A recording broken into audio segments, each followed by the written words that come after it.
Feel like getting pissed off. I'm sorry. I work with IPCE. If you don't know, that's International Pedophile and Child Emancipation. That's a thing. And our goal is to abolish the stigmatization of people with pedophilic sexual interests and normalizing the potential role in moderating pedophiles' emotional well-being. I know that's a mouthful. See, no, that's when I gotta be real. When you have to normalize something, that means it wasn't fucking normal in the first place. Sounds disgusting. Are you saying you're a pedophile? No, I'm not saying that I'm a pedophile. Not getting no sound. Relations with a person Are you getting the sound? But you're saying No. pedophiles? Illegal. Gregory, are you getting the sound? We should be shutting those I can hear the video, yeah. to engage in a romantic Okay, let me, I'll restart the video. For some reason, it yes, doesn't we seem to should. go We should into destroy them. again. They should be destroyed. Grown individuals that like children do not need to have any rights. None whatsoever. I see his lips move, but no sound. Dedicated Okay, to I'll advocating restart for it. these Hold people on. is Let me restart it for the whole thing. Let me take it out and then put it back in. Where's the remove?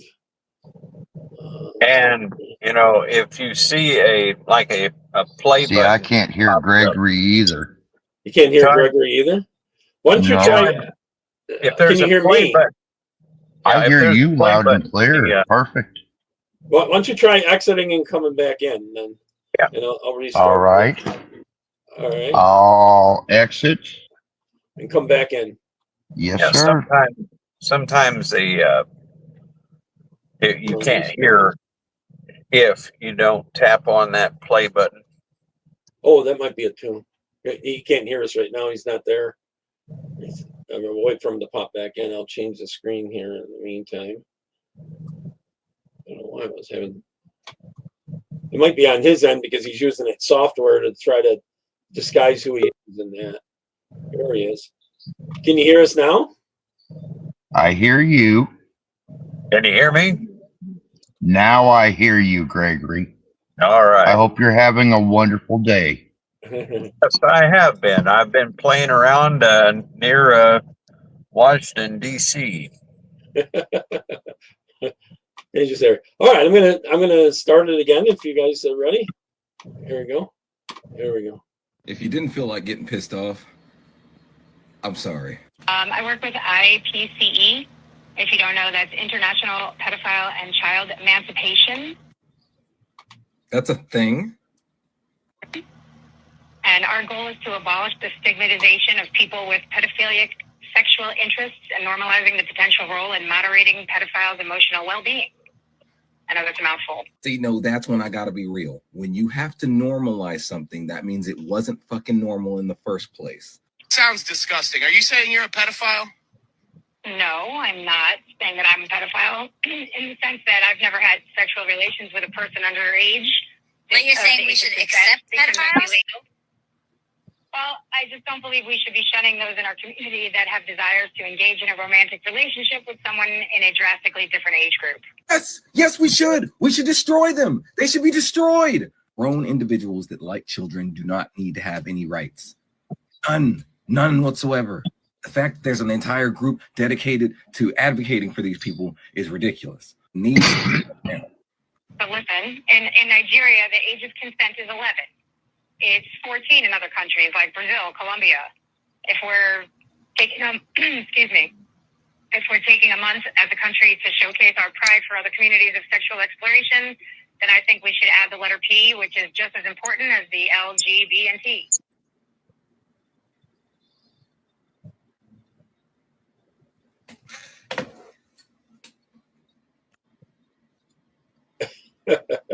I agree with him. No words. No words. Oh, and there's some that believe day of birth out there. Now, no one can see Harris is in here. It's a voice only. But he's out there. So Harris, why don't you introduce yourself first? Hello. I hope everybody out there is having a wonderful and blessed day. A little bit about yourself, quick. What you can say. The best way for me to explain myself is I believe in holding people accountable for what they do. And with the way the government is going, I uphold and stand with all of our rights, which are inherent from God and the Constitution. We use our First Amendment right to film the federal government. They're always spying on us. But it seems to be a problem lately when we are filming them even from a distance. The Supreme Court has ruled the federal government can lie to us. Why would we trust a bunch of paid liars? It makes sense to film them because otherwise, how do you know what that government official said was what he said? Always film any interaction with any government employee until the Supreme Court can uphold their oath to the Constitution, God, and country, and demand a repeal of lying to their constituents. That's the whole problem with the government. Hillary Clinton, I can say one thing to my constituents and another to my business people. Never trust them. I trust these hardworking men and women that are out here on the highways like Greg here, bringing my food, bringing my clothes, bringing my gas. These are the backbone of America, them and the farmers. I trust my elders that have taught me what I know. I'm tired of the vile abuse, right down to the pedophilia. We've busted year to date within the last 2 years now over 125 police officers in human trafficking and sexual pedophication down here in Florida with children. And what division And they was want that to scream, in? huh? What division was that in? Was that with the state police and the police departments, or was that with the sheriffs? It's all of the above. They have busted sheriffs, they have busted police officers. They're coming down on the vacations or their police training days. And it's not only the police. It's not only the police. But I'm sorry, the police are supposed to be held to a higher accountability. Yeah. That's, if you're a government official, you've sworn oath, just like you and me. If we've swore our oath to the God and country, we've never had that oath removed. We are to stand up for the Constitution, God and country, not this abomination they're pushing. Right. I agree. Gregory, a little bit about yourself, because you've covered this issue too, son. Well, I've been a lifelong, I've had a desire from a very, very, very young age, probably about 8, 9 years old. I started becoming heavily interested in American history. And I have, over the years, spread out and went with not a tremendous amount, but enough to know and to be able to properly search for world history as well. Graduated through homeschooling. I spent minimal years in the failed public sector system, and it has been very beneficial, I believe. The years that went by, I've raised 2 sons. They're well grown, and I have a 15-year-old daughter, well, soon to be 15 on the 2nd. And this is years of experience and connectivity with a lot of key individuals. I've been raised in around law enforcement and politics. on both sides of the aisle for all of my life. And I've got to know over the years quite a few very good people, and I also know the ones that you don't really want to associate yourself with. And it's generational.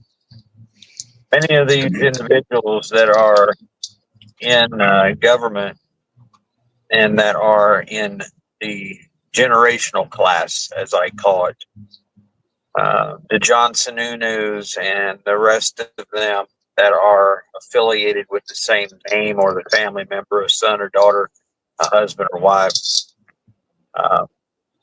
they are about generationally corrupt as they can possibly get.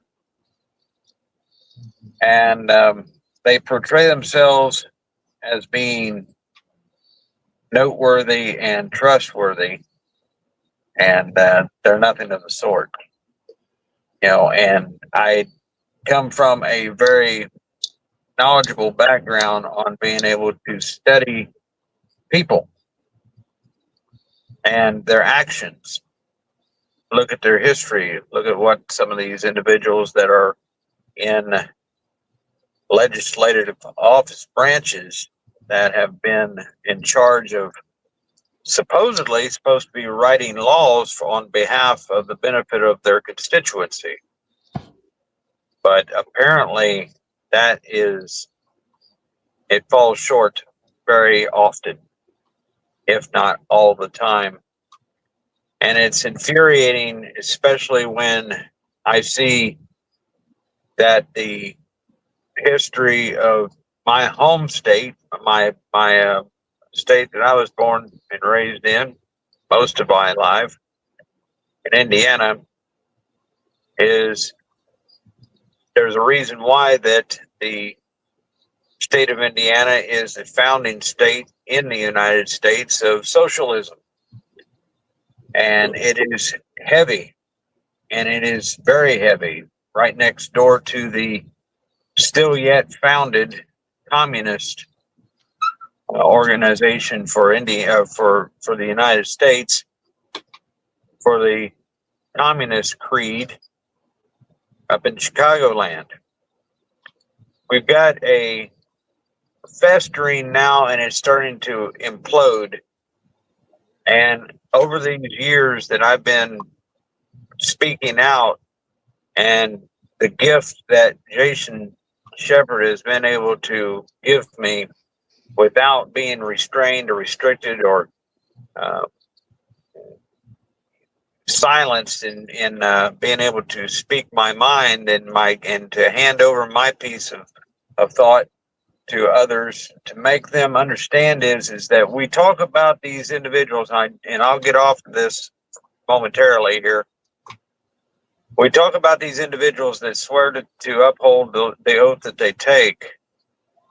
But what we need to be able to reestablish in this country, and the reason why that we're having these issues in this country, is because we have no true line of civics. And no true line of civics. The line of civics needs to start at a very young age in kindergarten and on throughout the years. It needs to be adopted, reinstitutionalized into our school networks, and mandated for them to be able to teach these children from a very young age and throughout their entire life. And I also have disagreements with a lot of fellow conservatives out here. I think that it ought to be a mandatory thing that when you reach the age of 18 years old, you should in some way, shape, or form, in one branch or another, be mandatory to serve at least one full 4 years in your military. And I think that it would give a better understanding of the importance of why that the Constitution exists. There's this fixation about taxation, and it's finally starting to come to light For 35 years, I have been studying why do we have taxation? There's nothing within the confines of the Constitution that shows that you are compelled to pay such a fee to a non-government agency. And to whom are you paying it to? None of the funds that you pay those funds to of your work goes to anything. It doesn't pay for your debt. It doesn't pay for nothing that they so say that you owe. And it's finally coming around. And it's not my generation of the X generation. It's not the baby boomers. It is the Gen Zs and it's the millennials. It's my kids' age group that is starting to be able to really involve themselves and understand why is it that I am paying out half of my income, or if not even more, to something that there's nothing that is actually justified on why that it is. There's only one guideline in the Constitution, and that is for you, the citizen, is only to pay a tax on the goods that you decide and choose to purchase. Like a sales tax. In a form of a tax. And for that good, it is the responsibility of the president of the state, which namely would be called a governor, to separate and divide those funds into the according deposed tax, and the percentages of those are to be divided, and whatever that the federal government is requiring the state to pay, then that is the amount out of the dollar that they have to be able to retain, to be able to pay for whatever. Florida has no state tax, income tax.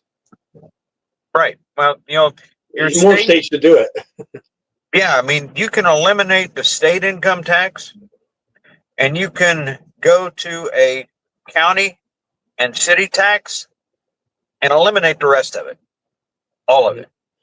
Well, Trump's talking about doing it with tariffs. Any income from any stuff that's sold into the United States. Well, Jerry, I've talked to some very, very, very wise men on this, and I am in agreement. I had mentioned, I think that Trump is trying to lean to going to a no tax system. Yeah. And I think we lost Harris. Oh. Really? Oh, there he is. He's back. You back, Harris? Yes, sorry, I lost signal contact. Oh, that's okay. Yeah. Anyways, Harris, what's the update on? You did some arrest in Florida. Is there more to come? And what's going on with that? They are doing nationwide stings. They are watching everything. There's more to come then, right? There's going to be a lot more to come. Okay. Does this have anything to do with Trump? Is he behind some of this arrest and stuff? I'll phrase it this way. It has to do with his daughter. His daughter's the one that told him to go after the pedophiles. Yeah. Well, good for her. Is that one the Tiffany one or? The one that's married to Jarrett. Okay. I don't know which one that is. To be honest, off the top of my head, I should know. The Jewish one. The one that married the Jewish boy. Oh, okay. Laura. Laura, yes. Yeah. So, wow. I'm hoping to see it because during Biden, he seems like a pedophile himself, and his son is Hunter. There, he definitely was sleeping with young girls and all that kind of stuff. His nieces, his nephews, just like Joe was sleeping with his daughter and showering with her. You know, why dad's in the shower with daughter? Where was mother? I guess in the crib with Hunter. Yeah, there you go. They have no morals. Lord have mercy. No, they tried to ruin the family. The communists tried to do that too. They tried to ruin the family unit and all that, and they've done a pretty good job on that, especially in the inner cities. My friend, they call it honeypots. When it comes to the government officials, if you give them what you want, you get what you want. One hand washes the other. Birds of a feather flock together. Now, on this thing you did, they were selling these kids and stuff, weren't they? These guys were coming down and making appointments over the internet to meet with known children that were 12, 8, 13, 9, 6. Basically, sex slaves then. Yes, what is wrong with human beings? Why would you? Forgive me. I'm I rage when I think about this, and It's okay. really just for somebody to touch a kid. Kids are God's greatest gift. That's the way I look at it. Well, they're I look basically at it. raping Abortion is murder. Yeah, I agree, 100%. Myself. And you understand what I'm saying. Mm-hmm. Children are God's greatest gift, and the only thing that seems like our government cares about is murdering children. It's up on the ballot every year. Oh God, we're going to lose our right to murder children. Well, last I checked, we don't have a right to murder. The Bible tells us, "Thou shalt not murder." They get all those college women out to vote for that, you know. That's what they're doing with that, putting that on the ballot all the time and stuff like that. I don't know if we'll ever get rid of it. I'm hoping so. So it's disgusting. Why would you vote to kill another human being? It's because I was asked a long time ago to consider becoming a judge. And it goes against everything I believe in. I don't have a right to judge another man. I do have a right to call out evil, but I don't have that right to judge another man. That is our Maker's job. But we do not have to sit around and not call out evil. We are our brothers and sisters' keepers. We are to call out evil for what it is. That's why you speak out, even though it's not necessarily your kid or something. It's other people's kids and stuff. I've been in this quite some time. My son was murdered because I wouldn't shut up. Why don't you tell us a little bit about that? Because last time the sound wasn't good. My boy was walking out to come and see me one evening, and he come out to see me, and I told him I would take him into town to go to his job, and he says, "No, Dad, it's just up the road here. I'm gonna walk down the road and walk into town and go do my job and help my friend." And it was a beautiful evening. It was light out in Montana. You could still see at this point in time when he was walking, and an Antifa member came up over the hill and ran him down from behind. And she had no driver's license, no insurance, and the cops released her the same night. She was never charged. If I had no license or insurance, I'd be still sitting in prison. Yeah. Did it turn out it was intentional, or? She tried to say my son walked out in front of her car and that he was walking towards my house. The cops said they did their investigation. They didn't, because my son had left for my house that evening to walk in, as she said he was coming the cops didn't investigate it. They turned her loose, gave her a get out of free jail card, because I was pointing out that Antifa and BLM was directly connected to Kamala Harris and Joe Biden's campaign funds. That paperwork is still out in the open for everybody to see. So this wasn't that long ago. It was before Joe Biden got in. Oh, about 4 years ago. Yes, sir. Mm. Phew. I'm sorry to hear about that. Phew. I don't know what to. I'm at a point in life that I will expose them at every turn. I believe in filming everything. I'm always filming them now because, it's bad when we can't trust our own federal government. I look at these truckers driving up and down the road and they are busting their ass. And what does our government do to them? They're robbing them daily. Our truckers are trying to keep this going. What is here in America trying to feed Americans, and our farmers are. They are our backbone. They are our food supply. They are what makes sure America turns. Without them, America's dead. I agree. Now, Gregory, aren't they allowing some during Biden? They were allowing some illegals to drive truck, and they were getting in accidents and stuff. Well, we have Still are. they call it a CDL decimile CDL. It's not a CDL. It is just in name only associated to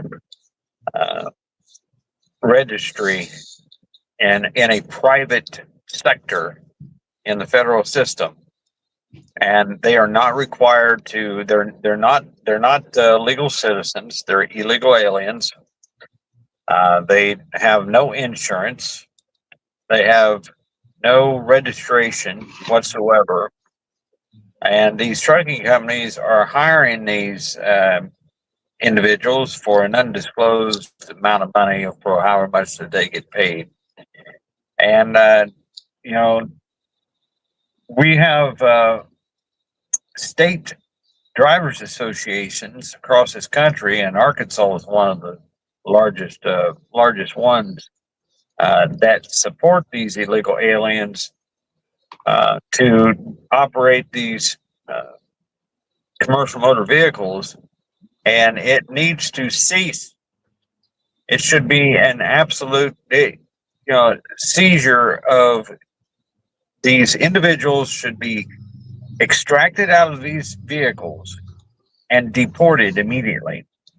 They are killing. Yes. They're killing families. They're killing people out on the highways with these, with these machines. And yes, they are bigger, they are heavier than the average everyday family car. But these vehicles are literally built for doing this type of work. They're not meant for driving them like a personal vehicle. And these Exactly. things are so much more easier to drive than what it is for me to drive my own personal car. And these things are so simple and so easy to drive, but these people are literally they're laying them on their sides. They're running in the back of other vehicles, other trucks. One They just just killed had a DOT officer. yeah, one of them just killed a DOT officer. Another one, crashed in a construction zone, which is very easy to do. Oh Lord. But how that they did it is they were in a construction zone in Austin, Texas, and there was 6 families that were killed. Oh God. And it was an illegal alien, which they found, and the only reason why that was leaked was because of a honest DOT officer that literally was on the scene, and it was an illegal alien driving a commercial motor vehicle and destroyed family, American citizens. Haven't they been And- transporting drugs and kids and stuff? The news media and the rest of them, Jerry and Harris, are not talking about the individual that caused the accident. No, they won't. The news media is Barack Obama signed it executive order before he walked out the door Yes. to reuse propaganda against the American people. Make it And legal to do it. it has You know. been kicked into overdrive. What Yes, he's and talking about here, they do not want out there. They do not want people knowing that no, illegals don't have to have a driver's license. They can get in that big rig and roll up the road with no license, no insurance. And now you're sticking people that are incompetent behind that truck carrying 100 tons or 80 tons or 60 tons or 30 tons of steel. Yeah. And Are you're you turning them using- loose, and half of them are drinking behind the wheel. Yeah, they do that as well. But you know, the thing is, Barack Obama. Everybody seems like they're talking about this here as of late. And I told him, I said, in 2008, almost instantly, as soon as he hit the office, Barack Obama signed into an executive order that was actually adopted through the legislation. And it is not a requirement for any individual to speak, write anything in English. They need to be able Exactly. to understand these things. And they are in conflict with these drivers associations that are profitizing off of being paid off by all these large corporations. That the large corporations are hiring these individuals, and then the large corporations are paying off these crooked politicians and these committees, and they are allowing these people to violate American citizenry. Well, they own Yeah, some because of they're the not judges too. citizens. They're not citizens. No, they're not citizens. But the fact of the matter is that Barack Obama signed that into an executive order for not being a requirement. But what most people don't realize is that I have a what they call a green book. It's called the Green Bible, and it's Yep. all of the guidelines, bylaws, subsection of all the rules and regulations of the Department of Transportation. And it's Yes. still within the guidelines in the books, and it was still within the book that it is still yet a requirement. So, is it a requirement only for the individuals that are American citizens, or is it a requirement for all? Only American Illegal- citizens. Somebody asked, Yeah. don't they have to do a driver's test at least in America? They don't do a driver's In test. California, no, they're just handing them the damn license and saying, here, you can vote. Yeah. Same they with New transport York. them. They transport these illegals, the government, Yep, straight to the front door. straight to their door. They hand them the keys. They give them this, and you go here. They pre-program a specialized in their language GPS system in the truck, and they tell them, "You go there," Yep. and that's it. That is it. They, and this is one of the biggest reasons why that I'm so against big trucks. And here's the number one reason: when these people come here, most of all of them have never even seen even a freaking vehicle, Let alone a bicycle. let alone drive one. So all these trucks out here nowadays are dominantly filtering in now that are all automated, all automatic trucks. They're not manuals anymore. And they're not like the 18 speed and the 13 speed or the 21 speed. They don't have manual shift. And that is a key thing for these people to easily put these illegal aliens in these trucks, or these inexperienced people that they don't properly train to begin with anyway to be able to drive these things. You have to have two key things to be able to operate a commercial motor vehicle. First of all, common sense. Second of all, perception. You have Yep. to be precise on where you're at. What is the possibilities? They don't know the stopping distances and stuff like that. Yeah, it's this is a trade. This is a very skilled trade type of work. It's a very skilled trade type of work. If if you make one mistake, somebody's life is probably more likely going to be ended. Yeah, You know, especially with doubles and triples. especially with that. And, I'm more power to them. I think that the doubles and triples and the rest of them are nothing more than just extra profit for the company. It puts trucks in danger. It puts lives in danger out on the highway. There is no control over those extra trailers that they're tugging. None. No, there's not. Yeah, and it's tough on the trucks themselves. It wears out the trucks faster, doesn't it? When It you're wears making out the massive trucks amount and of profit. everything. When you're making massive profits, these mega companies out here, the big carriers, the Warners and the Snyders and everybody else out here. Yellow and all them, yeah. Yeah, Yellow's out of business now, but the Old Dominions and the rest of them, they don't care because they are profitizing so massive of amount of profit. And the last individual, which used to be the first individual, this is the one thing that I disagreed with Ronald Reagan for what he had done to the trucking industry and actually all of America. It was horrific. He deregulated everything. His intentions were good, but it was a major, massive screw up. And he should have never done that. Back in the day, there was dedicated lanes for certain companies. If I had a lane and I had a dedicated lane, I couldn't go outside my lanes. But a truck driver made more money per capita, by percentage back then. When I was just a little boy, I'll be 50 the 2nd of May. When I was just a little boy, I had an uncle that worked for Snyder.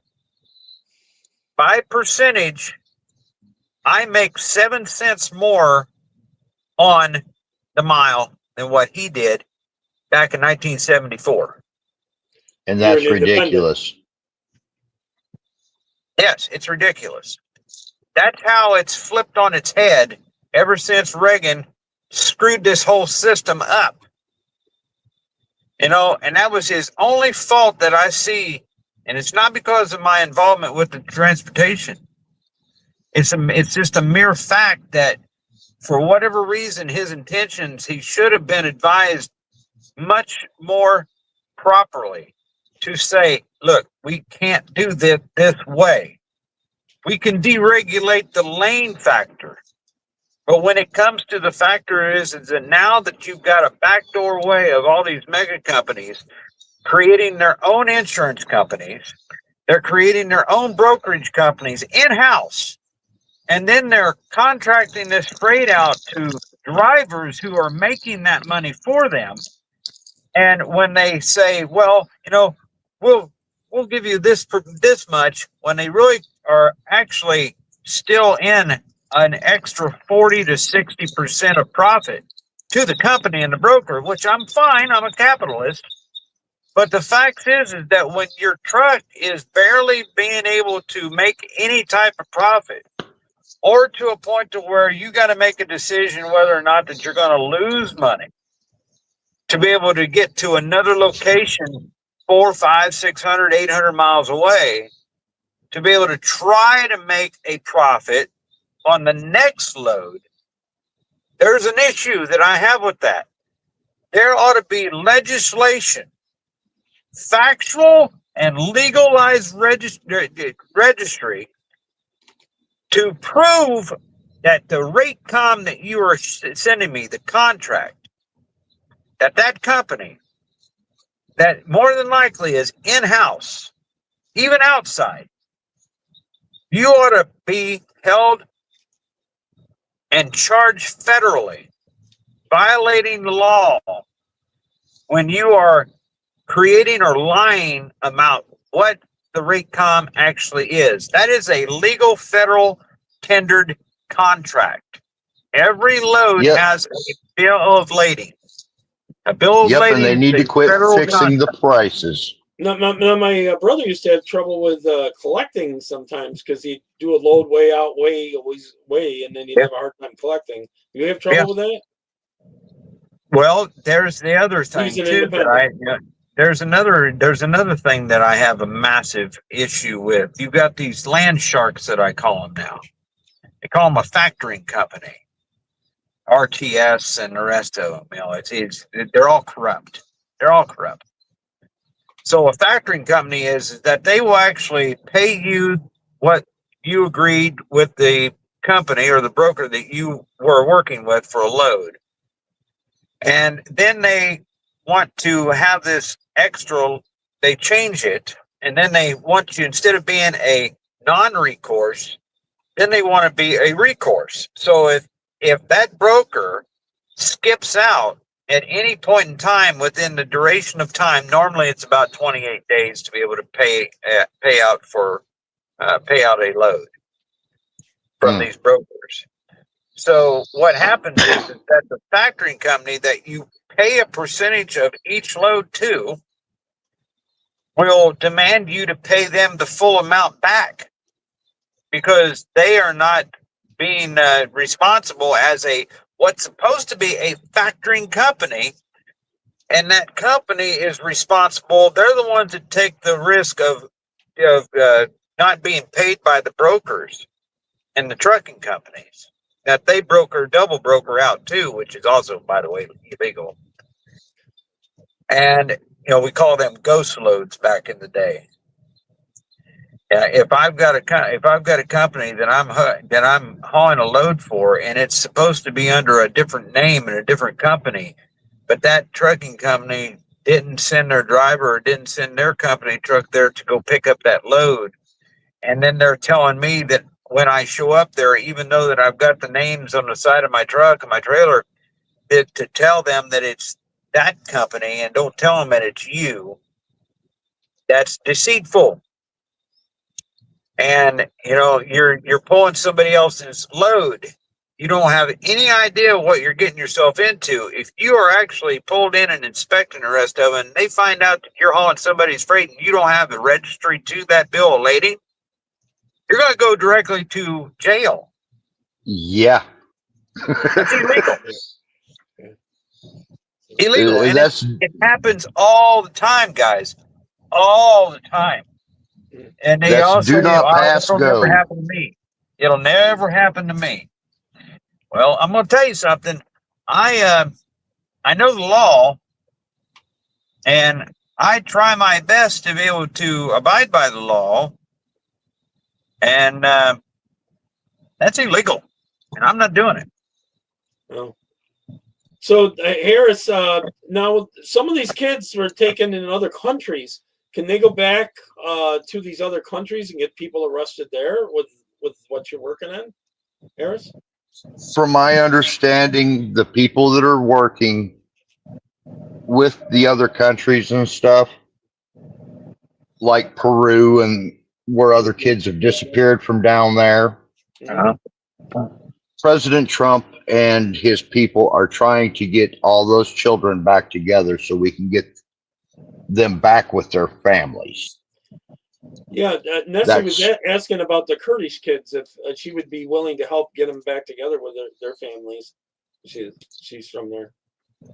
And I believe that's what President Trump's wanting to do, because most of these kids were either kidnapped or taken from their families.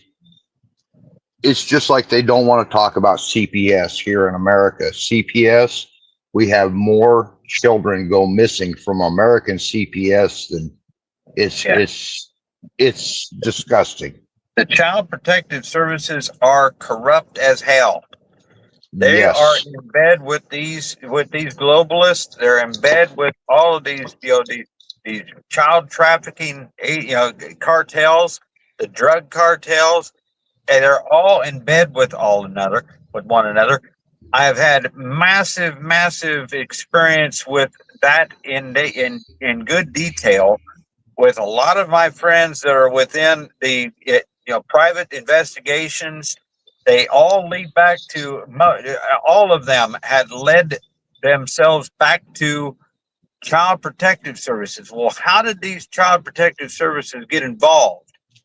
And I will tell you is that they can be able to go off of just a hunch. If there is maybe a suspicion that something is happening at home, and the children don't even have to say anything, and then they will get the name of that child, and then they will have a list of children at a certain school, or somewhere, mainly at schools. They go through and they use the school institutions to be able to gather the list. And I've given fair warning, as I've said. I did it with my boys when they were younger, but not to this level with my daughter. And I've made it very clear. I don't care if you are the little old lady that seems like that she's just harmless. You're the one that I'm going to pay attention to the most. All right? The child trafficking is happening because of people who you do not suspect. And the individuals who are in charge with the CPS system, some of those are pedos. They're inexperienced. Yep. Most of them are super young. Most of them they have no children. Most of them are not even married. They don't have any type of understanding whatsoever what it takes to be able to rear a child. They seem to hate families. They do. They do. And I had an experience back when my boys were real young. And my youngest son, which he wanted to run his mouth because he was mad because, well, he got his butt spanked because I told him, don't go into your brother's room and start a fight. And he did it anyway. Well, the next day, I get a knock on the door from, guess what? Some young, inexperienced girl. And I made her sit outside. I wouldn't let her in the house because my sons, both my boys was not home yet. But they were fixing on getting home. They were about half an hour away. And when they some of the tips are coming from the schools too. Some of the tips, yes, that's right. Well, when that girl was there, when the boys were there, my youngest son looked and he seen who was sitting at my porch. And he paused and I opened up the door. I said, get in here. And so he came on in and he was standing there, looked like was like death walked all over his grave, and rightfully so. So he insinuated that I did something. And as the story goes, and to end this, was by a few minutes later, I said, you sit here, you can have a seat over there. That's what I told her. I said, I'll be right back. And so I grabbed a duffel bag. I threw some clothes in it. And I told him, I said, if you think you can raise that boy better, and there's some clothes, you take him. But I'm going to tell you something. Don't bring him back. And that like to scared the hell out of my youngest son. And he begged and begged and begged. And I told him, I said, you caused it. And if you ever do it again, ever, whenever I give you a spanking, boy, and I told him right in front of her, I said, I will discipline my son the way I see fit. I'm going to tell you something right now. If you think you can do a better job, then you get that boy and you get that clothes and you get the hell out of my house and don't you ever show up again. These days they probably exactly. Well, and so she's like, "Oh no, Mr. Con, that's not what I'm. That's not what I'm interested in. I'm not." I was like, "What the hell are you doing here?" I said, I'm not going down this road just like the rest of these other welfare people are. I don't take welfare. I work. And I don't need you to be able to tell me how to raise my children and how to run my house. Exactly. I don't want you back here no more. If you do come back here, you're not going to get in. And I don't give a damn who shows up here. And half the damn force at that time was friends with me. on the sheriff's department and the rest of them. And I had conversation about this as well. I said, it's getting to a point, and this was years ago. Now, hell, he's almost 25. And I told him, I said, now it's to a point to where they're trying to literally pass laws that will take your rights away if you don't. Definitely are in California and New York. In Colorado as well. But if you don't tell yourself to say, well, my son doesn't want to be called Charlie now, he wants to be called Sharice. Mm-hmm. And he's supposed to be a girl now. And then if you don't abide by that in your own home, then they're going to take your parental rights away from you. Yep. Harris, someone said something. Oh, go ahead. I'm sorry. That would constitute the end days of my life, because whomever would show up at my door would be ended. Exactly. And I've got plenty of assets to be able to make that happen. Don't overstep my God-given rights. I don't do anything outside the spectrum of doing anything. I do everything, and I did everything for the love of my children. But I will not have the state infiltrate into my home and tell me how to live my life and tell me how to raise my children. They can do what they want when they turn 18 and they decide that they want to move out and live on their own. But if they did turn that away, don't come back. That's the way that I was raised, and that's the way that I've raised my own. And I've raised them the right way. Both of my boys, they're grown men. And they act like men. Amen. My youngest, my girl, she is a beautiful girl. Beautiful woman. Young lady. And she will be a woman. She is a very nice young lady now, but when she turns 18 or older, 25, whatnot, she's a woman. Not a boy. Yeah. A woman. Unlike the trans stuff. Someone brought up, Harris, about the Red Cross and the NGOs and a lot of them trafficking people. The NGOs. They are. Boss man, I'm losing ear function. My earpieces have been out too long. Okay. And I've got to go cook dinner. Okay. I'll look forward to doing another show. Okay. I got to go get something cooked for my mom. I hope all of you are having a blessed day. Greg, I love you.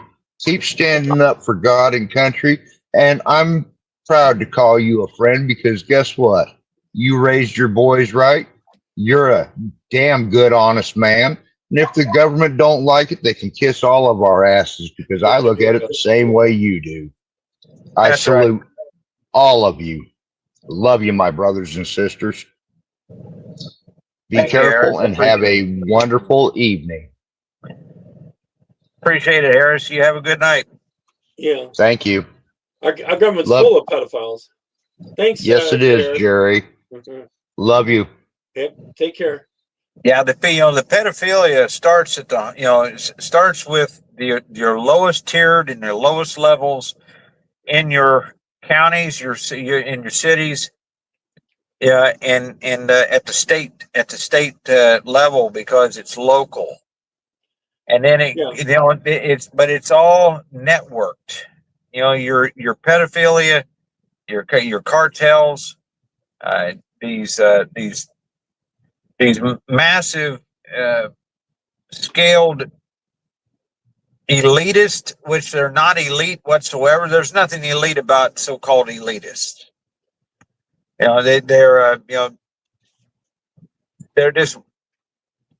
They exercise their power for what they have been given by the people. These corrupt judges. You want to talk about corrupt judges? These district judges that are, that seems like that the nation's talking about today. Communist judges, they're trying to keep all these illegals in the United States and not letting Trump just deport them. Well, the district judges, first of all, are outside the spectrum, and it is the negligence of the Supreme Court that has not stepped in, and it doesn't need to be asked of the executive branch for the SCOTUS to be able to start saying something and say enough. You cannot do that. You're outside your boundaries. And a lot of these district judges, Jerry, are not even actual judges. They're not lawyers. Yeah. And they're just being put in these positions. How the hell can you be a district federal judge and allow this person who's not even a lawyer? They don't even have a law degree, and they're putting them in these districts. Some of these judges have allowed this to happen. This is from adrenochrome. Three of those pictures, adrenochrome, and then there's these Hollywood people that are blacking their eyes like that in solidarity with having the adrenochrome. Do you know what adrenochrome is? Oh yeah. It's it's the torture the kids and taking the adrenaline. Yeah, it's the adrenaline of it. It actually enhances the blood when you have fear, and they claim that the children has a higher quality of blood. That's not so. Anybody can have a higher level of adrenal gland, in their bloodstream, in their red blood cells. If there's fear or strife of a heightened emotion. Now, if you're scared, if you're fear, you are the You're right, Alan. Your adrenaline level is massive. It spikes. You got all that energy. And that's what they do with children, because children are easy to be scared. Yeah, they believe it keeps them younger when they put it in them. They get real hallucinogenic, crazy. Well, first of all, it's demonic. Yeah, it is. First of all, they end up dying in about 2 years of going through it. And Alan said that Soros put a lot of these judges in place, which is true. Soros does have a lot of involvement. He's one key factor. Then you've got all the other heavy hitters out there, but they're all controlled Bill Gates, those types. Well, they're all controlled by the seven most powerful, or eight most, I should say, eight most powerful families in the world, and 5 of those families are still here in America. And out of those 5, 4 of those families are actually all the same, relation from the Rothschilds. Yeah, and it's just BlackRock. Well, BlackRock is actually just they're the bastard child, so to speak, of the Rothschilds. They own the individuals who are being used to front to make it appear as if BlackRock is owned by these people, these investors, and they're not. All the centralized money is flows right back to the Rothschild family. And Charles, what's his name? Klaus. Mm-hmm. Klaus Schwab. Yep, New World Order. Well, a lot of people are surprised because he went back into his old position. I told him, so why would you think that this shapeshifter wouldn't be able to actually just go do whatever he feels like doing? He never really actually left. He just wanted to make everybody think that he did. That guy, and I've been following a lot of his background, And the background is that you talk about your NGOs and you talk about your, the pedophilia community and the rest of them. He's fronting that to be able to usher those legislative bills to be able to be pushed into acceptance to say, or we're going to challenge the system. We want to challenge the system economically and morally. So he is actually a massive contingent in trying to be able to devaluate the morality of America. If they devaluate the morality of America, make you focus on what I talked about before, and that was taxation, then they can be able to brainwash every citizen in this country, in which they've succeeded in a lot of different ways, Jerry. Yeah, they're trying to censor believe- us so they can brainwash us.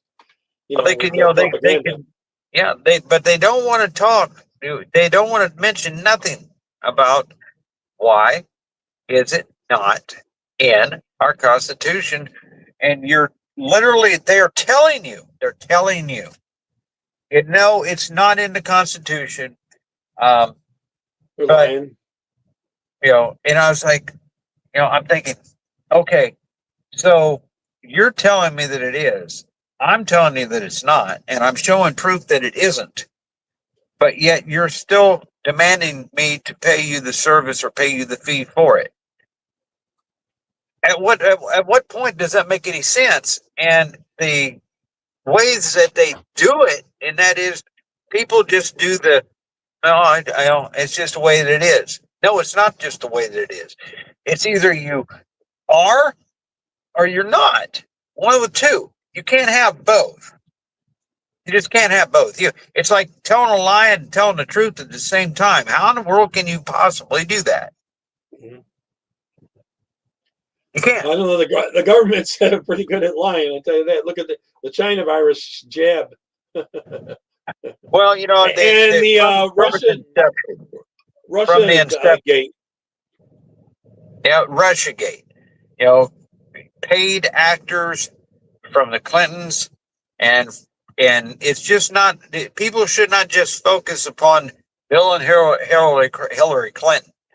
Hillary Clinton might have been the individual that everybody focused their eyes on, but behind the scenes, you got to go all the way back, and it all stems right back to the very highest name of all on earth.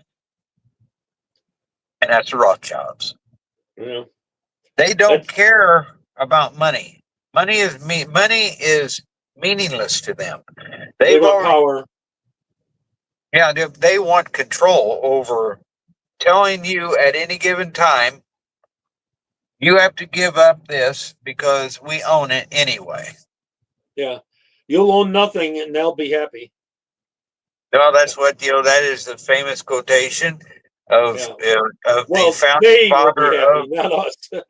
yeah, well, that was the famous quotation of the dying Rothschild, that the first, and they have adopted that, and many of their proteges like Klaus Schwab and the rest of them have also repeated that, and they're on board with it. Say it openly. They say it openly, and the people hear it. There's some even shocked by what they hear, but you're right, Alan. They don't do anything else. They don't do anything. He's saying that they're using psychological warfare on us. Yeah, psychological warfare.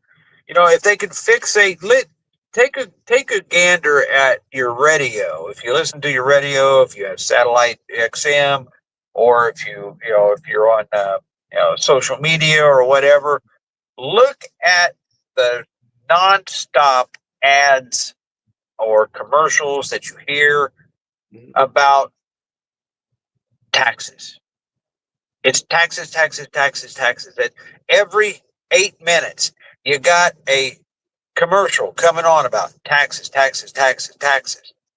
You must listen to a lot of radio on your I listen to it. I listen. You know, it's like, you know, it's heavy. It's heavily on the Patriot Network.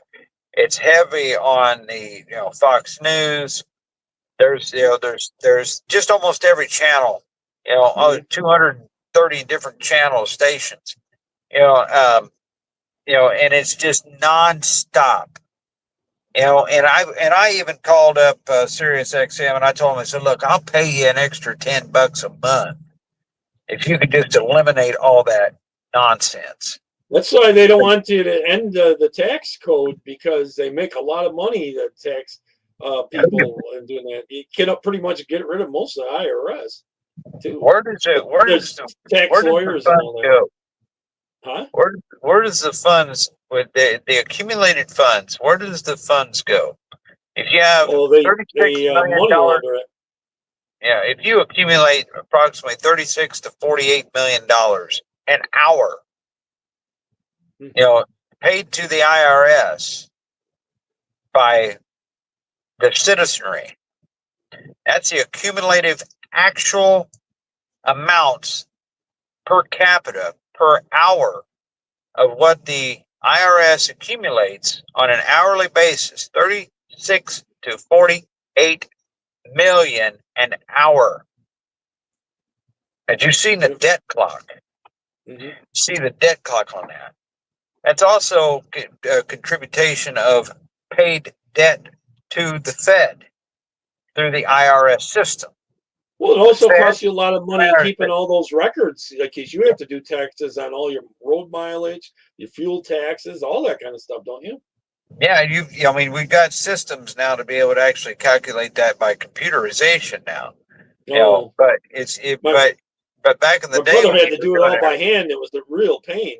Yeah, you would sit there for hours on end, just literally a week at least. And God forbid if you missed a state, or maybe you didn't calculate the miles right, or whatever they may happen to have been. We used to try to buy gas at each state line almost just to buy enough for driving through that state. Do you do that kind of stuff? It used to be that way, but now I go by whatever I could be able to get the cheapest price for. I hold an account with Pilot Flying J's, right? In all their affiliate stores, on all their affiliates. So you get a better price. I went through. Missouri is the cheapest in a certain area, and Warrington is on the west side of St. Louis. Just a couple of days ago, I got fuel for $2.80 at the pump at my price. That's diesel. Diesel. Yeah, that's a good price for diesel. $2. That's about what we're paying for gas here in New York. Right. That was with my diesel's about $1 more, right? That's with my on average. Because there's more tax on diesel. And they penalize it. See, back when we were much younger, when I was growing up, and you remember, diesel is a waste fuel. So the least amount of refining is in that byproduct. That's a byproduct. A diesel engine can, when it's at optimal heat, will burn any type of petroleum. It'll burn transmission fluid. It'll burn any kind of petroleum-based oil. Can you burn cooking oil in there? I've heard of people doing Absolutely. That. Yeah, you can get the vegetable oil, that the canola oil, and everybody that actually buys to be able to eat and cook with. It's engine oil. It's petroleum. Yeah. That's what you're eating. And I can run that in my truck. I can pour it in my fuel tanks, and my engine will burn it. Yeah. It's not healthy. Smell better too. It's not healthy to eat. It really is. Yep. So I don't know. Plus, the other thing about all the fuel taxes and this and that really you have to pass it on to everything you ship. So it's passing it on to all of us. It's in a way, it's a tax on us in a way. Well, they want all their goods, right? They want all their goods. Have you ever looked and seen on how many hundreds of thousands of barges and massive major ships for these containers that we are importing and that are out in the open Barents Sea. You know, No. just one ship alone will burn over 1,000 gallons of diesel fuel an hour. Jeez. In an hour. Yeah. So we talk about this, environmental protection bullshit. Yeah. And we talk about it's we gotta be green. We got to buy. Everybody has to buy a Tesla. Everybody has to be able to. It's like that one charge on one Tesla. It takes a lot of energy to charge that stuff. How many tons of coal? Yeah. It takes. Or diesel. Nessy. It takes 100 tons of coal to charge one Tesla for 1 month. And the other thing with those things, those batteries are so expensive to replace, and the mining of that stuff is very pollutant.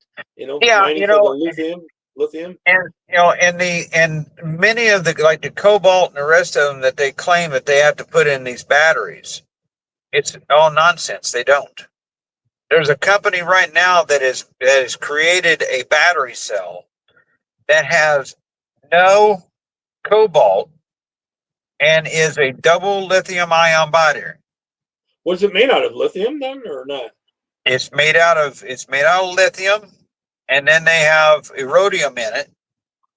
And the way that they've packaged this cell, it takes half the time to be able to recharge this battery, and the life expectancy of this battery is 3 times the life expectancy than the average common Tesla battery or whatever else it's out there. They've got pipelines are green. So I was answering someone in the chat.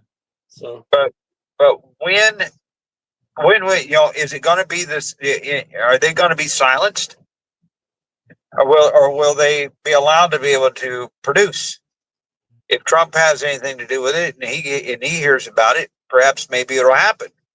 But I know he wants to make Greenland part of America, which they probably would vote good.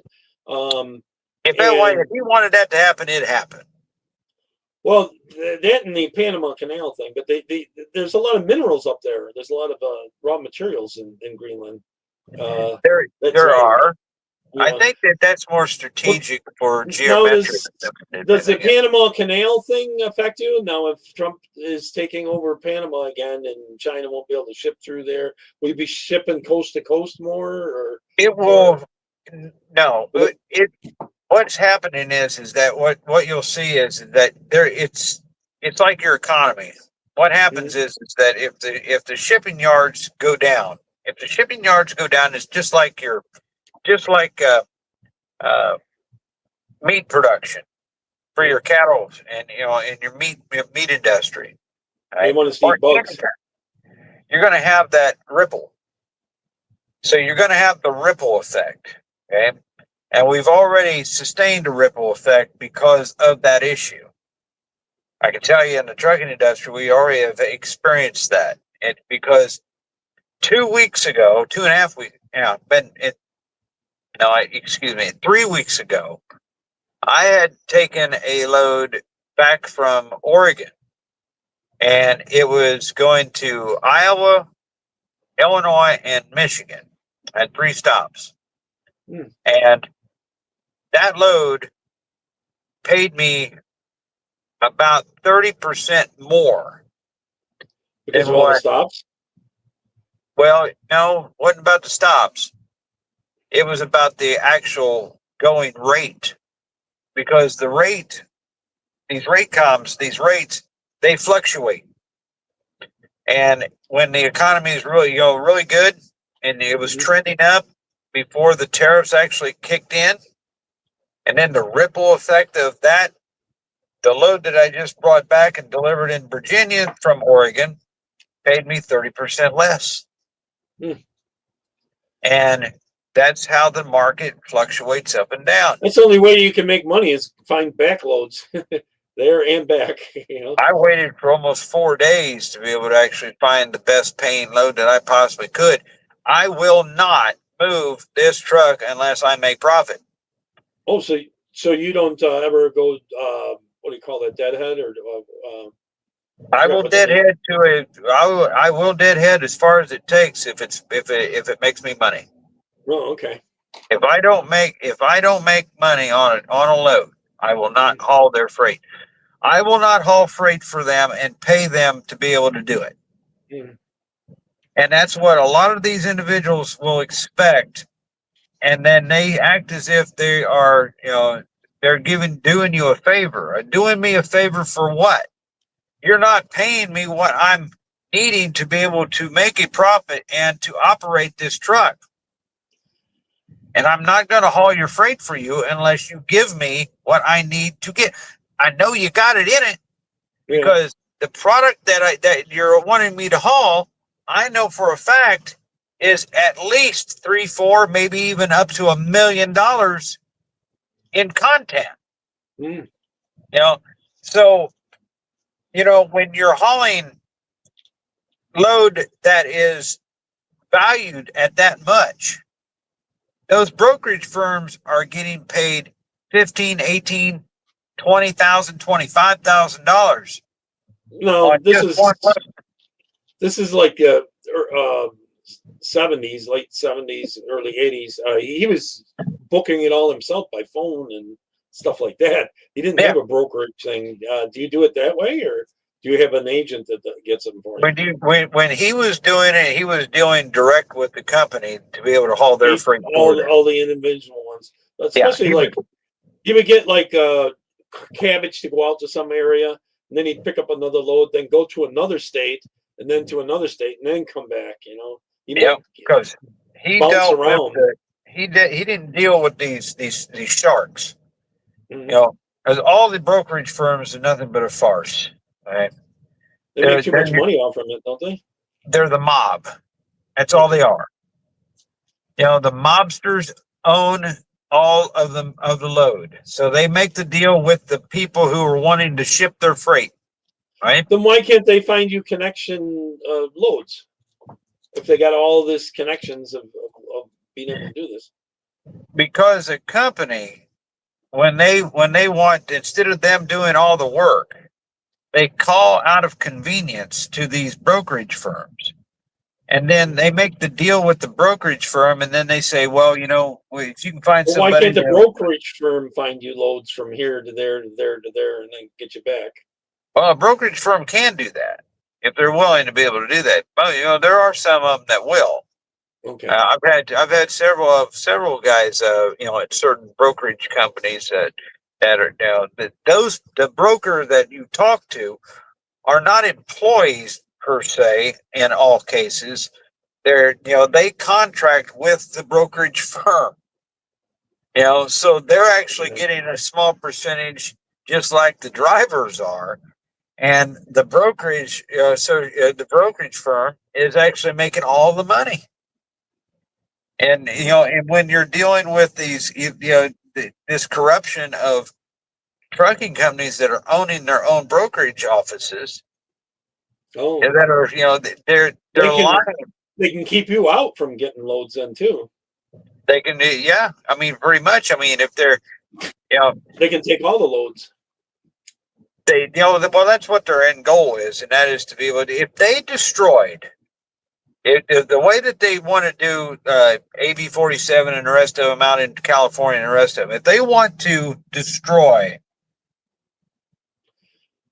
they want electric trucks out there. The transportation, get this, 96% of trucking out here, 96% are one truck owner operator vehicles on the highway. 96%. The rest of it are the mega carriers. The mega carriers only add up to 4%. Are those the ones that are hiring the illegals to drive? Yes. Oh. That's what they want, more illegals. And the company drivers that they are hiring, they're paying them pennies. Yeah. Penny. Like If they half get a a month or something? raise, you know, if they get a raise, then they might get maybe a half a cent. Mind you, a That's half per a mile. cent. Per Yeah. mile. Yeah, they'll pay them. They'll pay them by the mile. I get paid by the By the percentage. load. By the load, right? Yeah, yeah, by the Yeah. percentage of a load. I pick Yeah. my own load. I pick my own freight. I do. You know, I operate this truck as if I own it. Yeah, and Exactly. that's the. Someone You asked know, if you ever had anything to do with ice road truckers like Alaska or Canada. And I've you been ever drive asked that up? question several different other times. No, I haven't. And you know, that's a lot of glam in that. You know, for being a show. It's a TV show. Do they pay Uh, that much more? They got to pay more to go up you there. can make one run and you know and net out $1 million. Wow. Uh, but you're Dangerous. taking your life in your hands Yeah. because they don't tell you on how many people actually die. Well, you can die just from breaking down out there. You could die from breaking down. You can you fall through the ice. You know, even though that it's super thick, you're talking about some of them loads that are, you know, they can be up to 180,000 pounds, Yeah, they're and they're really huge literally ones. trying to they're trying to be able to, you know, haul it across an ocean. Wow. You know, And you're you're gone for a long time up that way when you're doing that too, right? yeah, You don't get home. You're gone yeah. I for mean, months. well, yeah, for them, yeah. You know, for me, uh, I start to get really aggravated if I'm out on the road for more than 3 weeks. Wow, that's a long time too. Yeah, That's a long and time. the longest that I was out, that I've ever been out, and I will never do it again. I will not. And that was 16 weeks. Oh my God, yeah. And Without touching your own home bed. Wow. right, without me being home. And I was, I was, I was, you know, working extra hard to be able to make everything work. And the when you try to do that, it never works because Oh it's not you that's failing; it's everything around you. It's the yeah. Gotta have company. good luck too. It's everything. So and you, probably when you first started this, you didn't have all the computers and that for communication and hook up loads and that kind of stuff, right? Uh, you know, no, not really.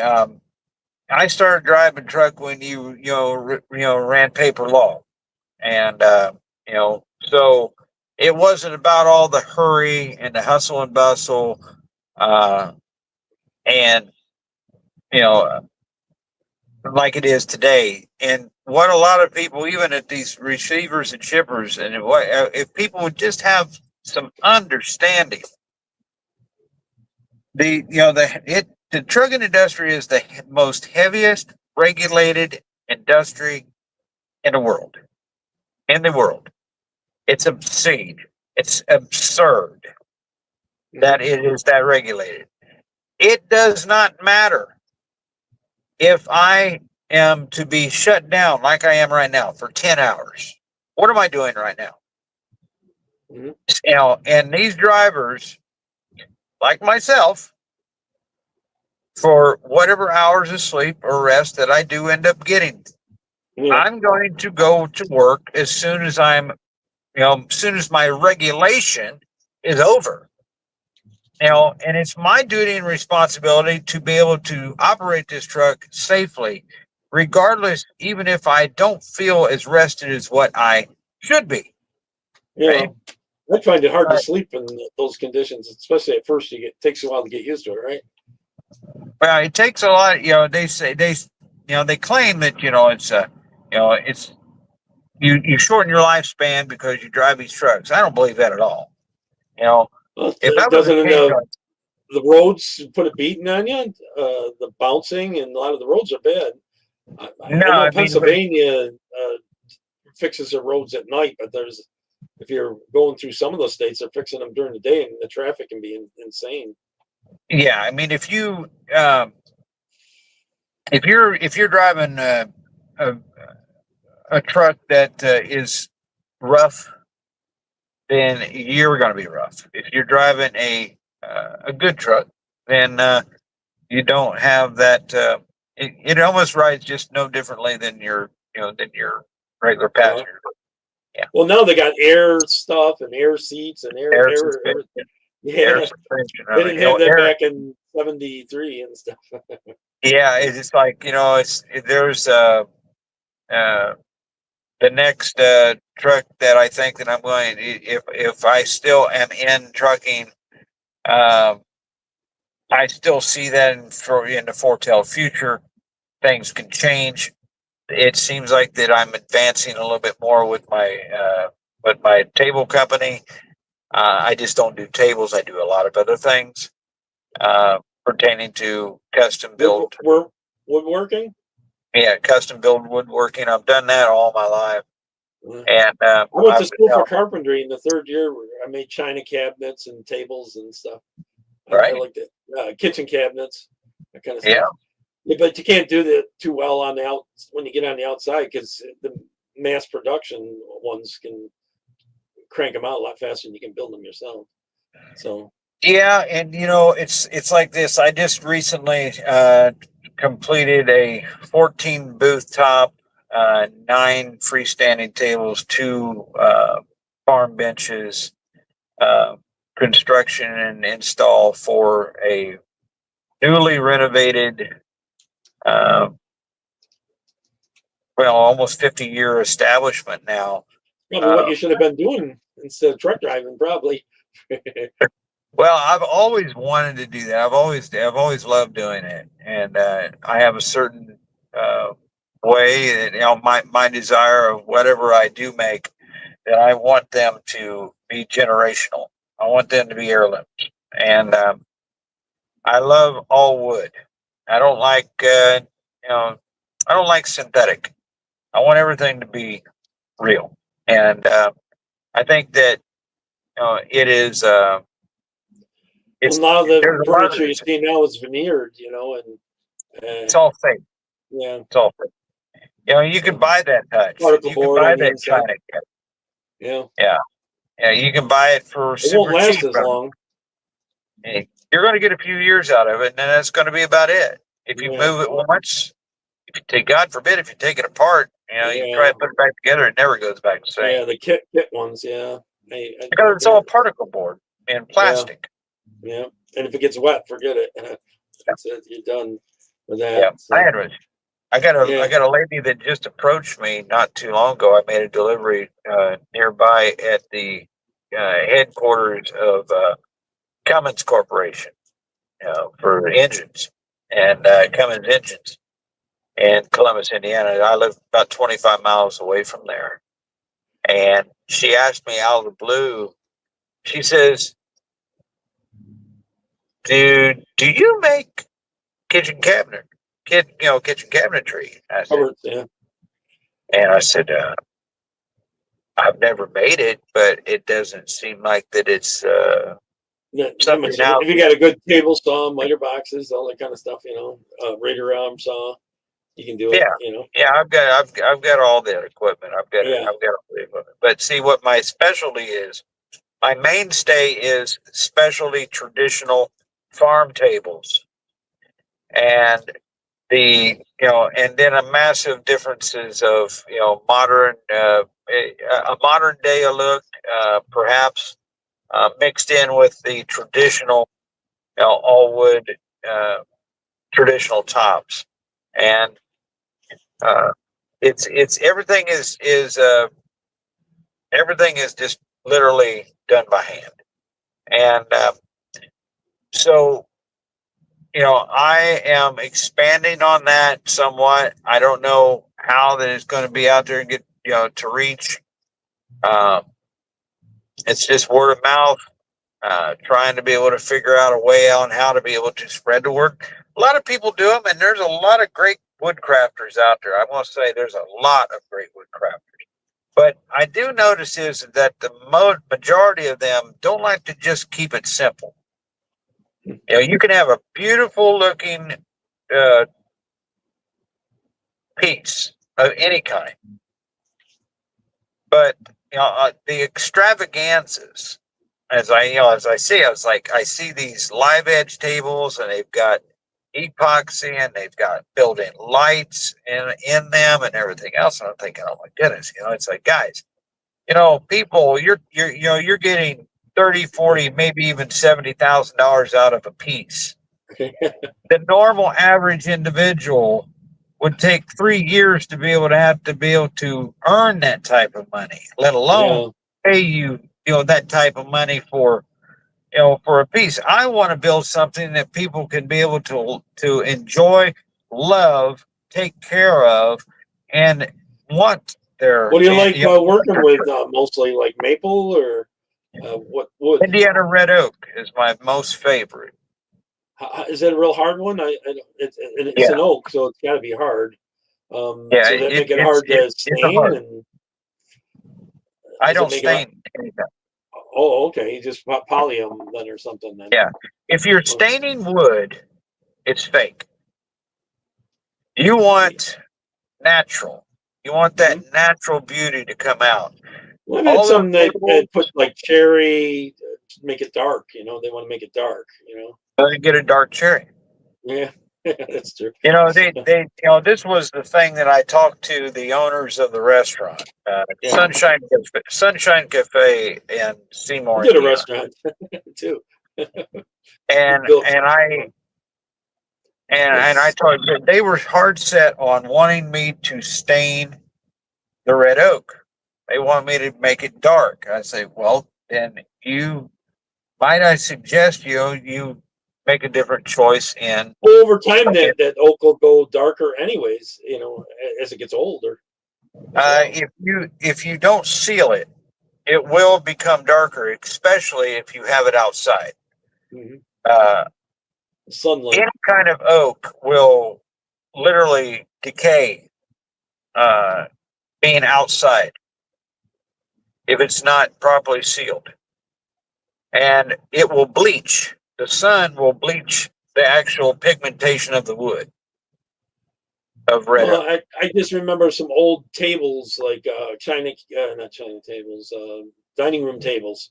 They seem to have gotten darker when they got real old. So it's probably the old lacquers that they have on there. Yeah, that's probably it. Yeah. So I've had to refinish them in the past, which is a lot of work to get it off. Take that lacquer off and get it. Yeah, it's just basically. I mean, you're just cutting off. You're cutting it right down to the bare wood again, and then you've got to go into the grain to be able to pull out all of that that is soaked into the, the layer. I don't think I totally got it all out of the grain, but close, but not quite. So yeah, I have taken it all the way down, and that's a lot of work. It's a lot of work. But and to make it look like glass, it's not easy. And all the tops and things, usually it's like the ones at the restaurant I talk about, though. Most of all those tops are in between 9 to 14 coats of pre-catalyst lacquer. Yeah. And I apply those on one at a time. And you sand in between coats, and then you light scum. You light scum. Steel wool. We used to do steel wool. You got to tack them. You got to take the tack cloth, and you got to be able to get everything off. You vacuum, you tack again, you vacuum, and then you put another coat on. Yeah, yep. And you got to have downdrafting. It's almost as if you're. It's almost like you're painting a car, which I've also done that too in my years.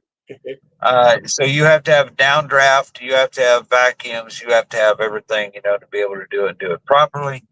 Yeah. The one individual, he asked me, he said, "Do you have a barrel sander?" I was like, "No." Yeah, he said, He's like, "Are you kidding me? You're literally doing all that by hand?" I say, "Yeah, I'm doing it by hand." I said, I think do use sanders, but like a vibrating one first early on, then later by hand. So. Yeah, exactly. That's true. I mean, when you're looking at especially if you're taking lacquer off. Well, if you're taking if you're trying to be able to take that off by hand, yeah, and then you got to use a power sander. So your arms are going to be It used to be good, not anymore. I've got old. Well, your arms are going to be the size of your legs if you're going Well, to I be did a trying lot of to get up drywall, like, so I did a lot of standing, just doing drywall back in the right? day. So that was Yeah, my I have business. yeah, I but tried yeah, to do I mean, I have I don't know. I know that I'm supposed to for me for what I want. I mean, he will grant you what you want at his time. I jokingly say quite often. I just had a very large establishment for a furniture store, and asked me. He says, "Well, how are you marketing?" I said, "Mainly by word of mouth." I said, "That's how I've been able to do my work." And he said, uh, I said, "Look at me like this about my woodworking. Uh, Perhaps maybe I might be just a generational Colonel Sanders, right, for Kentucky Fried Chicken." Well, it all Because has to start somewhere. KFC did. I mean, Colonel Sanders was made fun of, told him that he was wasting his time, and and went a number of years before all of a sudden it just seemed like that the doors flew wide open, and everybody wanted to be around him because he was famous for his famous recipe, right? Yeah. And but all of the years of his youth of how that he was like, well, I think my chicken tastes better than somebody else's, and in reality it did.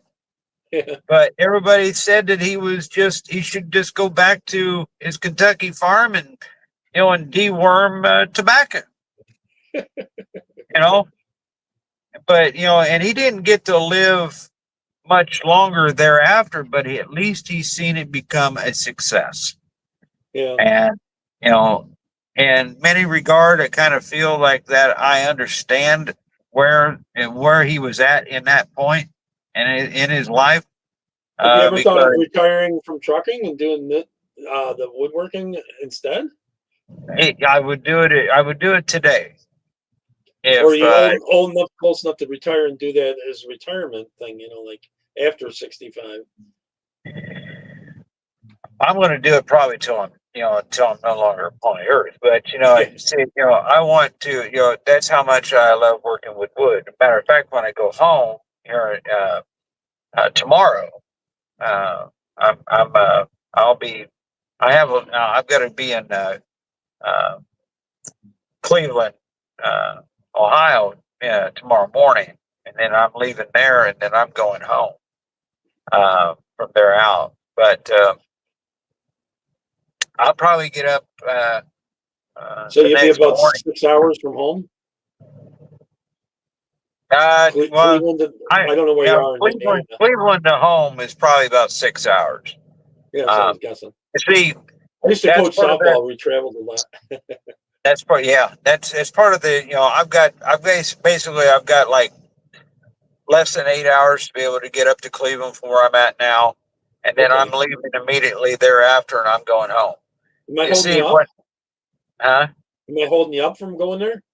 No, I can't leave until like 1 o'clock in the morning Oh, okay. because of that regulation. Oh, drive so many hours and stuff in Yeah, the books. when you start your clock, you're supposed to have 14 hours.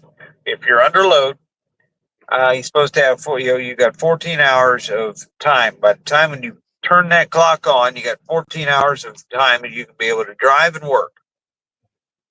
And then before you hit the first 8 hours, they take a half an hour out of you because you're mandatory to have to take a 30-minute break before your 8th hour. This is how absurd the trucking has got. Well, isn't it ridiculous though? Because sometimes you want to beat the weather, or sometimes the snowstorms and stuff. And, yeah. Is it all computerized, or do you have logbooks where you can kind of mess with them a little? It's all computerized. So I it have makes it harder. Yeah, it does. But I will say this, and I do not care. I will do my best to stay within that guideline. But it's like tomorrow. Now I've got allowance of 11 hours in that 14-hour window to be able to drive up to 11 hours. If you know the time frame, I've got 7.5 hours to drive from here to go up there, and then I've got 6 hours I've got to drive from Cleveland to home. 13, yeah. I'm driving it. Yeah. When I'm done and I'm done working, I don't give a damn where I'm at. I'm going to I'm personally conveying this truck back to my home. Yeah. And there's not a damn thing that they can do about it because, first of all, I'm not under regulation because my work is done. Yeah. And if you are not on or under another load, and that is it. I've even went up against the grain with some officers with inspections, and they asked me, they said, why did you personal convey, for this? I said, because I was going to go pick up a load. Oh, you got to be on the clock. No, I don't. And he said, well, why do you think you don't have to be on the clock if you're dispatched on that load to go pick up that load? I was like, all right, let me tell you this. You think that I have to be on the clock during that time. You show me in the regulations where it actually says that, and then I will explain the reason why that I'm saying it to you this way. When I have bills in hand, this is the current load right here. When I go to a shipper, and that shipper is telling me that the load cancels, and I drove 4 hours or maybe 2 hours to be able to get up to that to go pick shipper, it up, yeah. And it cancels on me while I'm driving to go up there. Why should I be on the clock and counting down a clock? Yeah. For me to be able to actually get a load, a legitimate Sounds like they're load trying to find excuses to write you a ticket. Yeah. I mean, it's there's a lot of good ones. There is a lot of good people in the Department of Transportation in that law enforcement field, but there's a lot of stupid ones that think that you're dumber than what they actually are, and it's just not the case. Is there some states that are worse than others? Indiana is one of the worst states for writing tickets. Writing tickets. Virginia, all this corrupt area out here in the East Coast. You just might as well just write every one of them in the book, as corruption. They all talk about everybody else, but they all do it all the same. It's kind of like what Nixon said about putting all the politicians like apples in a basket, throwing them out, and they all look the same. You got to remember, this is the early 70s. But I was riding with my brother one time, and in Pennsylvania, you got a lot of hills. And there was a cop sitting there, and he would deliberately trigger the light as they were coming down the hill to trigger it so it turned red. And my brother had heard over the radio that there was a cop that was doing that. And so he's coming down the hill, and he knew it was going to happen because he was told by another trucker. And he triggered the light. My brother locked up on all the brakes and was able to stop. And then as soon as he got through the light and started going back up the hill, when you stop, it's hard to get going back up the hill. And he goes to the cop because he was obviously listening. He goes, "Nice try, but no cigar." He says, "Oh, don't worry, I'll make 5 or 6 at least tonight out of that." Yeah, there's 2 officers, and I took them to court on this, and I won in Lexington, Kentucky, going up I-75.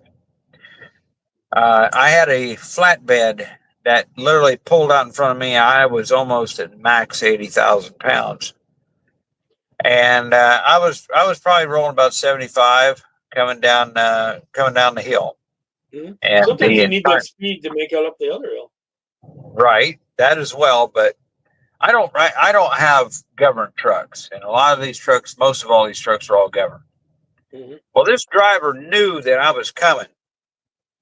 And there's 3 lanes. at 3 lanes, and I'm in the center. I'm in our passing lane. You're not supposed to be in the far left lane in that certain area. It's a restriction. Mhm. There wasn't anything in the far left lane, and the only reason why that he knew this, and the officer down at the bottom of the hill seen me do what I did for the purpose of not rear-ending that flatbedder. Mhm. I got in the left lane.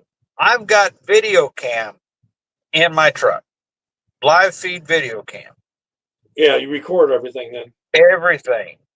I've got everything, everything beyond belief. You'd be amazed on what type of technology that these cameras have got. They know your speed, they know your latitude, your longitude, they know everything about it. Okay. So this officer pulls me over, and I told him, I said, so you didn't see that TMC driver pulled out in front of me, and I only got over in that left lane for that just cause, and I checked before I even got over there soon enough, and thankfully that there wasn't anybody over there in that left lane, Mhm. or I was going to rear end that truck. Yeah. If it's anybody that you should be pulling over and having to talk to, it should be that truck. Well, I found out something, and I wanted to go to court myself. The fact is Takes your time. that officer that pulled me over, there's 2 officers. One of them writes tickets, the other one does inspections. The one in the car was doing the ticket writing. His Yeah, average yearly ticket. The law firm knew who these 2 were. Hmm. State police, DOT. The officer that writes the tickets were an average of over 12,500 tickets a year. Yeah. Well, they're making their money off from it. Yeah. How many of them how many of them was challenged? Apparently quite a few, from my understanding, from what the law firm, and I have an actual driver's law firm. I'm still alive. I have a driver's law firm that literally will take care of this situation. I have 0 issues with my driver's license. I've never had an issue with having any infractions on my license. Good. But it wouldn't have been that way if I didn't have that protection. And that's also corrupt as well, because I've got to pay my money to a law firm to be able to protect myself from corrupt guys who writes 12,500 tickets annually a year, and then shares his information with his buddy that's driving a pickup truck with a DOT in Lexington, Kentucky area, that are then going and inspecting and fully writing up a bunch of tickets on top of that, and suspending the truck from being able to actually move, and corrupting the system that way as well. Well, they're really screwing you both ways, and both ways. But they make they make it appear as like, no, there's no quota. There is still a quota. Everybody knows that there's a quota. They write quotas for trucks. They write quotas for you. Yeah, they have a certain number. I had a cop friend that said say you write a certain amount, they want you to keep writing that certain amount at least, if not more. If they have to make everybody happy. I mean, the court system is a business, right? Yeah. And the police on a local and a state level are their employers or employees. That's what they are. They don't work for you.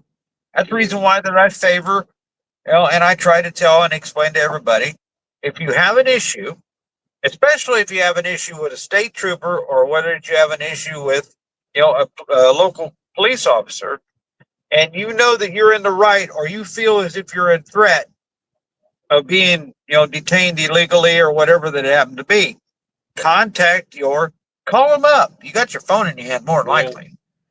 Well, back in the day, it was tougher if you're out of state plates, like say you're going through different states and they want to get you if you got a New York plate going through some other state. Back in the day, now it's all computerized, so it's not as easy.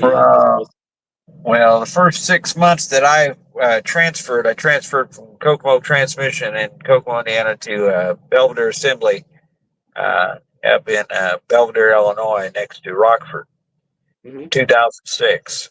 That first 6 months, almost 6 months, it only happened when I drove a certain particular vehicle that I owned. Oh, Uh, but I got pulled over every night for almost 6 straight months. and they kept inspecting your truck and all that kind of stuff. They kept inspecting. Well, this is my passenger vehicle. This is when I was working before I retired from Chrysler Corporation. Oh, okay. I worked midnights, and Oh, so about that time, about every 10 o'clock at night, when I drive right by that police station, there was a police post. It's called Pecatonica, and it took me a little while to be able to actually pronounce it correctly, which by now I've they didn't like memorized. it. Well, they thought that after a while, after I think what really set me off, I never got a ticket. I never even got anything more than just a verbal. Well, sir, I mean you have to Well, they're trying to write you one. yeah, well, yeah, they tried to write me one, but it never dawned on me about why that they kept continuing to pull me over. In the good months, I would drive a very nice car that I bought from an old couple that didn't want to drive it anymore. They bought it new, and they didn't have very many miles on it, and they wanted it taken care of because they were afraid they were going to wreck it because they were getting up in their high 80s at that time. So I purchased a car from them. It was a 94 Buick Limited Roadmaster. It was beautiful, black. It was amazing ride. Had a Corvette engine in it actually, and it was just an amazing ride. Loved that car. I just loved it. But I only drove it in the spring and the summer. I never drove it in the late fall. Never drove it in the winter. Never. I put it in the garage. I put it up. But every single time, it was only in that car when I get pulled over. And when I came up from Kokomo, I had many different friends that came up with me.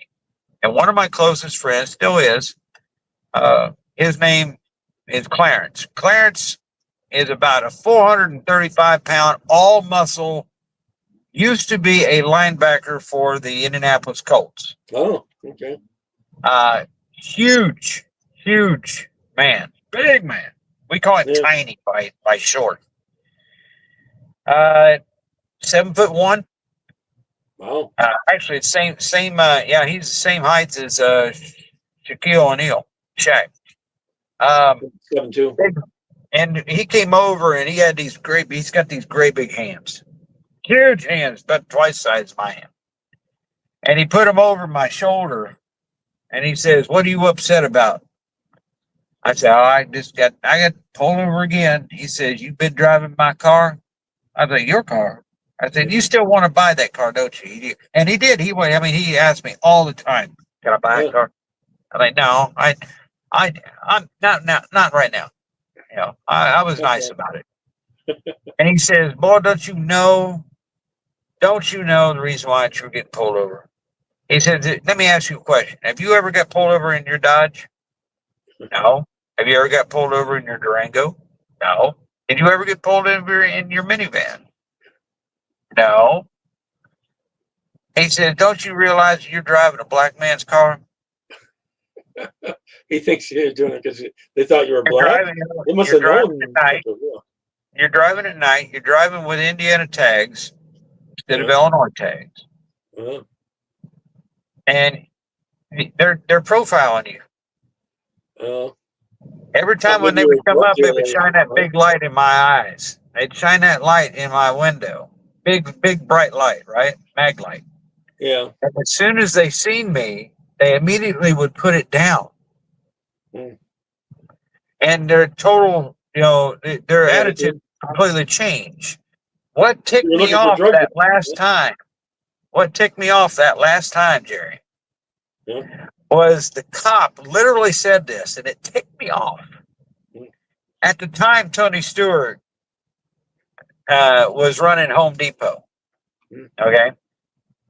The Home Depot car, the orange car. And I was a very big NASCAR fan at that time. And I liked Tony. And I had a beauty trim ring around my Indiana license plate. Now, mind you, it's a sister state next door to, it's a connecting state to Illinois, not that far away from Indiana. Yeah. You ought to know what Indiana tags look like. And my license plate beauty ring covered up the top where it said Indiana. But the rest of the plate was obvious. You knew exactly where that car was from. It was from Indiana. So they knew. But the reason why that they pulled me over is because they couldn't tell that a bleached dude was driving a black man's car. And I went to the police post that next morning after Clarence told me that. And I railed that lieutenant commander there for 45 minutes straight. I wouldn't let him talk to me at all. And I told him, I said, I want to tell you something. I refuse to be pulled over again. I'm going to sue the officer that pulls me over next in that car. I'm also going to sue you personally for the responsibility that you're allowing your officers to profile and harass me. I've been given every excuse under the sun. What ticked me off, the reason why that I'm here today is that I've heard all the excuses that I could possibly hear from any of your officers that's beneath you, that you are in command of. But when he told me jokingly by saying, well, the reason why that I pulled you over is because I couldn't read your license plate and I don't like Tony Stewart, I'm a Jeff Gordon fan. That's what pissed me off. And so, but that moment on, from mid 2006 on, to when I left and I signed my retirement and I left that plant and I went back home to my house in Indiana. Yeah. I never got pulled over, not one more time in that car, or any other thing, or any other thing, which I never did in any other thing. All right. I'm gonna need to end this so I can get this on some platform so it's under 2 hours. Okay. Yeah. Hopefully come back sometime. We'll talk some more topics. Okay. Yeah. I mean, we'll see if we can be able to get a time that works. Yeah, we'll get a time and maybe we can be able to set up some topics that we can be able to. I was going to talk about that thing, but he didn't stay on and wasn't able to talk about it because he did have to do with the arrest and all that kind of stuff. Or he's an undercover person, so he couldn't expose himself. But right, I know you guys can. Talk on social media, but they haven't actually seen him. So, yeah. All right. Take care, everyone. God bless. Take care. See y'all later. Bye-bye. Bye-bye.